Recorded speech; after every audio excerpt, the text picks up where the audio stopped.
नमस्कार मित्रों, एस के इंग्लिश क्लासेज में आपका स्वागत है। पिछले वीडियो में हमने प्रेजेंट इंडेफिनिट टेंस के 4 तरीकों को पढ़ा। सबसे पहले अफर्मेटिव, अफर्मेटिव के बाद हमने पढ़ा नेगेटिव, नेगेटिव सेंटेंस के बाद हमने पढ़ा इंट्रोगेटिव, इंट्रोगेटिव सेंटेंस के बाद हमने पढ़ा डबल इंट्रोगेटिव। आज हम चर्चा करने जा रहे हैं इंट्रोगेटिव नेगेटिव सेंटेंस के बारे में। तो इंट्रोगेटिव सेंटेंस तो हम पहले ही पढ़ चुके हैं, लेकिन इसमें इंट्रोगेटिव में ही हमने नेगेटिव को शामिल कर दिया है। तो हमारा जो फॉर्मूला नीचे बनेगा, इंट्रोगेटिव सेंटेंस का फॉर्मूला आप देख सकते हैं जाकर के पिछले वीडियो में।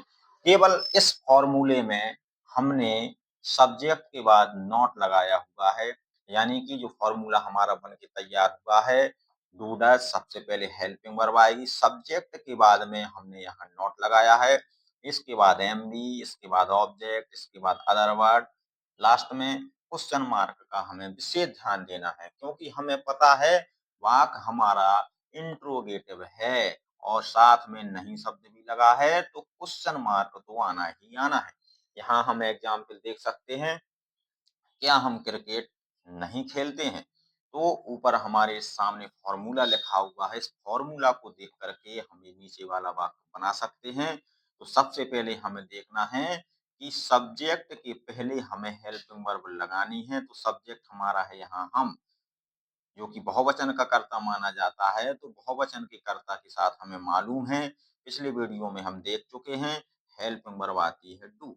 तो हमने यहाँ डू से स्टार्ट किया सेंटेंस को, डू, इसके बाद सब्जेक्ट की अंग्रेजी आ गई वी, इसके बाद हमने लगाया नॉट, नॉट आ गया, इसके बाद एम बी है खेलना, प्ले, इसके बाद ऑब्जेक्ट क्रिकेट, अदर वर्ड यहाँ दिया नहीं गया है, और लास्ट में क्वेश्चन मार्क हमने यहाँ लगा दिया है। इसके बाद जो नेक्स्ट फॉर्मूला है, यानी कि प्रेजेंट इंडेफिनिट टेंस का ये लास्ट फॉर्मूला है। मैंने आपको पहले वीडियो में 6 तरीके बताए हुए थे, उनमें 6 तरीकों में ये लास्ट फॉर्मूला है डबल इंट्रोगेटिव नेगेटिव सेंटेंस। तो डबल इंट्रोगेटिव नेगेटिव सेंटेंस में हम देख रहे हैं कि डबल इंट्रोगेटिव हम पहले ही पढ़ चुके हैं, इसमें भी हमने नेगेटिव शब्द को शामिल कर दिया है। तो यहाँ पर भी सब्जेक्ट के बाद हमने नॉट लगाया है। तो फॉर्मूला हमारा बन के तैयार हो गया। सबसे पहले क्वेश्चन वर्ड, इसके बाद हेल्पिंग वर्ब डू या डज, सब्जेक्ट, सब्जेक्ट के बाद not, M B, object, other word.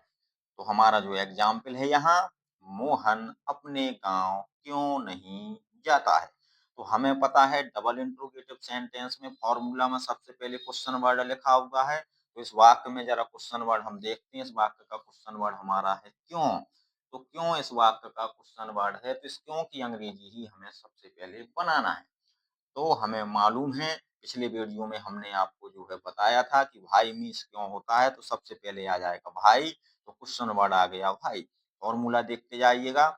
इसके बाद हेल्पिंग वर्ब डू या डज, सब्जेक्ट के अकॉर्डिंग लगाएंगे। तो सब्जेक्ट हमारा मोहन है, यानी किसी का नाम है, तो एक वचन का करता है, तो हेल्पिंग वर्ब आएगी डज। इसके बाद सब्जेक्ट मोहन है, तो मोहन की हमने यहाँ पर अंग्रेजी बनाई। सब्जेक्ट के बाद नॉट लिखा हुआ है, तो नॉट हमने लगा दिया।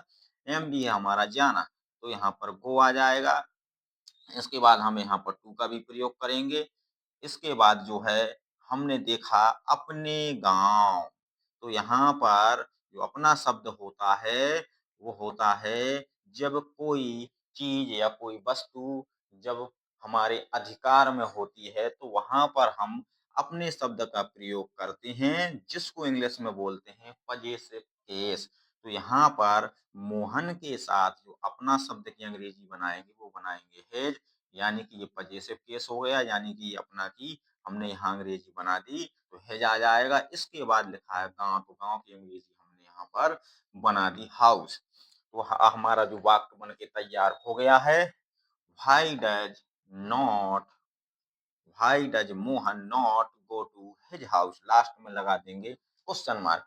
यहाँ जरा हम देख लेते हैं, यहाँ पर जैसे किसकी चर्चा हुई है, जैसे यहाँ मोहन के साथ अपना शब्द आ जाए, तो यहाँ पर और भी बहुत सारे कर्ता होते हैं जिनके साथ हम अपना की अंग्रेजी का प्रयोग करते हैं। जैसे यहाँ हम साइड में देख सकते हैं लिखा हुआ ही, तो ही वाले वाक्य में भी हम अपना की अंग्रेजी ही बनाएंगे। सी अगर वाक्य में आता है, वो अपना दिया है सी, हमें पता है ये लड़कियों के लिए प्रयोग किया जाता है, यानी स्त्रीलिंग में प्रयोग किया जाता है, तो सी के साथ अपना की अंग्रेजी हम लगाएँगे हर। इसके बाद इट आता है तो इट के साथ लगाएँगे इट्स। अगर यू वाक्य में सब्जेक्ट है और अपना शब्द अगर आता है हिंदी वाक्य में, तो हम यू के साथ अपना की अंग्रेजी योर लगाएँगे। अगर आई दिया गया है, तो आई के साथ हम अपना की अंग्रेजी माई लगाएँगे। अगर वाक्य में वी दिया है, तो वी के साथ अपना की अंग्रेजी अवर लगाएँगे। अगर दे दिया है, तो दे के साथ अपना की अंग्रेजी हम देयर लगाएँगे। तो कहने का मतलब ये है कि ये जो लिखे हुए हैं, ये सारे के सारे पजेसिव केस के अंतर्गत आते हैं और ये सब्जेक्टिव केस माना जाता है।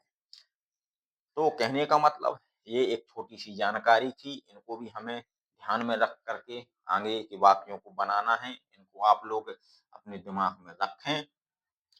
अब जो है हमारा अगला टेंस आता है, हमने शुरुआत में प्रेजेंट इंडेफिनिट टेंस के 4 भाग पढ़े हुए थे, तो जिसमें हमने पहला टेंस हमने पढ़ा, प्रेजेंट टेंस के 4 भाग पढ़े हुए थे हमने, जिसमें पहला टेंस हमने पढ़ा प्रेजेंट इंडेफिनिट टेंस। अब प्रेजेंट इंडेफिनिट टेंस के आगे जो हमारा टेंस आएगा, वो होगा प्रेजेंट कंटीन्यूअस टेंस। तो हमें पता है किसी भी टेंस की हम शुरुआत करते हैं, तो सबसे पहले उस टेंस की हम लिखते हैं पहचान। सबसे पहले हमें यहाँ पहचान लिखनी है और हमारा जो अगला टेंस आ रहा है वो है प्रेजेंट कंटीन्यूअस टेंस। तो प्रेजेंट कंटीन्यूअस टेंस को हम यहाँ पढ़ते हैं। तो सबसे पहले हमारा टेंस हम नाम लिखेंगे, सबसे पहले यहाँ प्रेजेंट कंटीन्यूअस टेंस।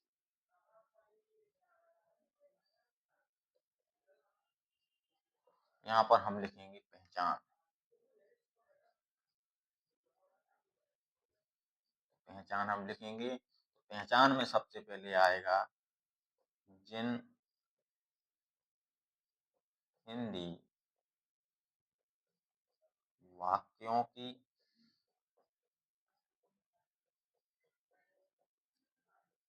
क्रियाओं के क्रियाओं के अंत में रहा है, रही है, रहे हैं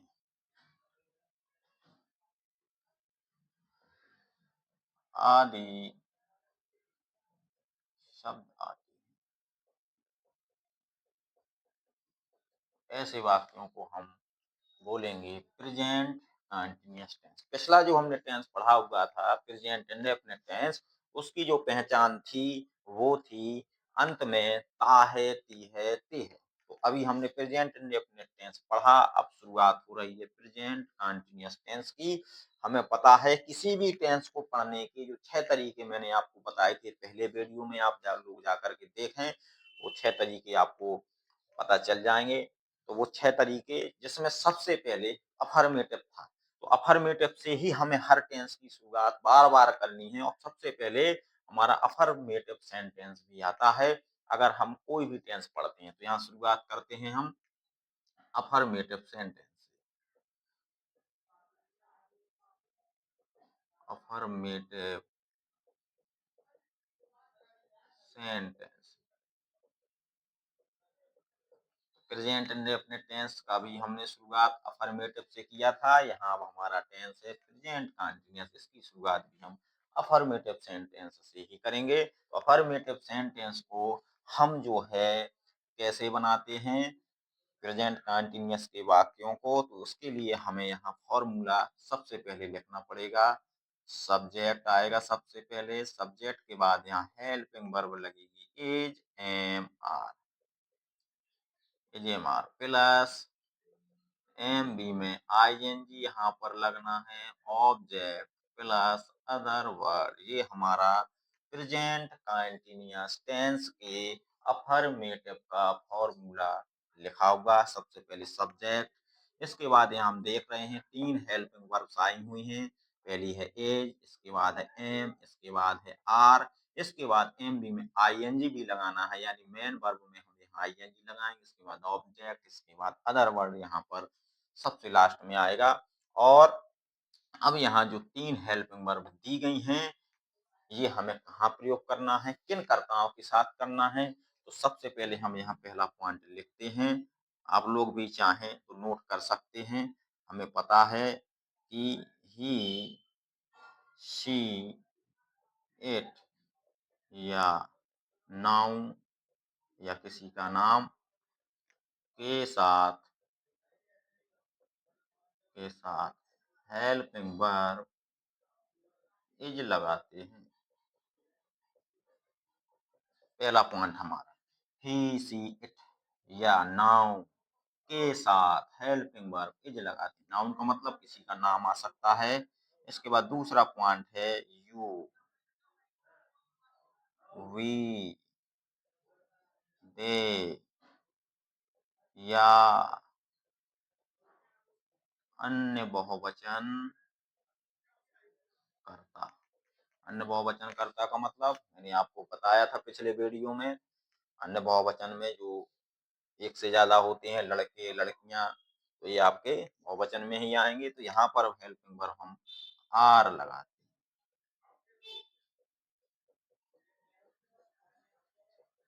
तीसरा जो पॉइंट होता है आई के साथ हेल्पिंग वर्ब एम लगाते हैं। आई के साथ जो हेल्पिंग वर्ब हम लगाएंगे वो लगेगी एम। फॉर्मूला में लिखा हुआ है, इसलिए हमें ध्यान देना है कि यहाँ आई बहुवचन का कर्ता नहीं है। आई के साथ हमने स्पेशली तीसरा पॉइंट लिखा है, आई के साथ हम हेल्पिंग वर्ब एम का प्रयोग यहाँ पर करेंगे।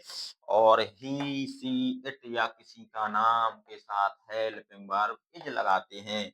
यू, वी, दे या अन्य बहुवचन कर्ता के साथ आर लगाते हैं। तो कहने का मतलब एक वचन कर्ता के साथ इज लगाना है और बहुवचन कर्ता के साथ हमें आर लगाना है।